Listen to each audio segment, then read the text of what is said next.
দেখুন এই টুলসটি খুবই একটি কাজের বিষয়।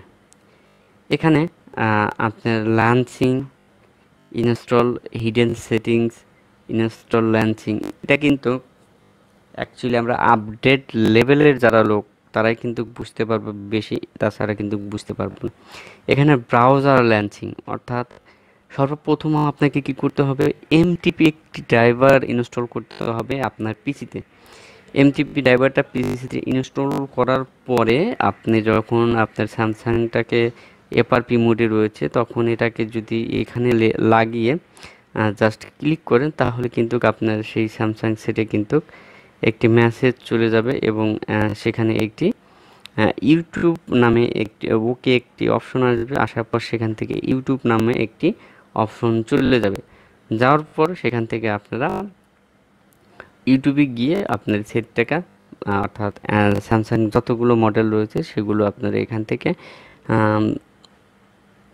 এফআরপি বাইপাস করতে পারবেন। যতগুলো মডেল বলতে লেটেস্ট ভার্সন যেগুলো রয়েছে সেগুলো বলতে চাচ্ছি, অল নয়, যে আগের যেগুলো রয়েছে সেগুলো এমনিতে হয়। আর বর্তমানে যে লেটেস্ট ভার্সনগুলো রয়েছে সেগুলো কিন্তু এখানে এই সিস্টেমে কিন্তু লঞ্চিং দিয়ে আপনারা করতে পারবেন। এবং আরেকটি জিনিস এখানে দেখতে পাচ্ছেন যে ইনস্টল হিডেন সেটিংস, এই জিনিসটাও কিন্তু আমাদের স্যামসাং সেটে এফআরপি বাইপাস করতে কিন্তু প্রয়োজন হয়। আমরা যারা আপার লেভেলে কাজ করে থাকি বা এই ধরনের সমস্যায় যারা পড়েছি, এফআরপি বাইপাস করছি, তারা কিন্তু আমরা এই বিষয়টি জানি। সো ভিডিও ডিসক্রিপশন লিঙ্কে এই লিঙ্কটি দেওয়া থাকবে, আপনারা এটি ডাউনলোড করে আপনারা কাজ করতে পারবেন এবং স্যামসাং যতগুলো সেট রয়েছে সেই সেটগুলো এফআরপি বাইপাস করতে পারবেন খুব সহজে।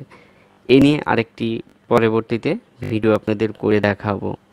সো ভিডিওটি ভালো লাগলে সাবস্ক্রাইব, লাইক, কমেন্ট এবং শেয়ার করে আমাদের পাশে থাকুন।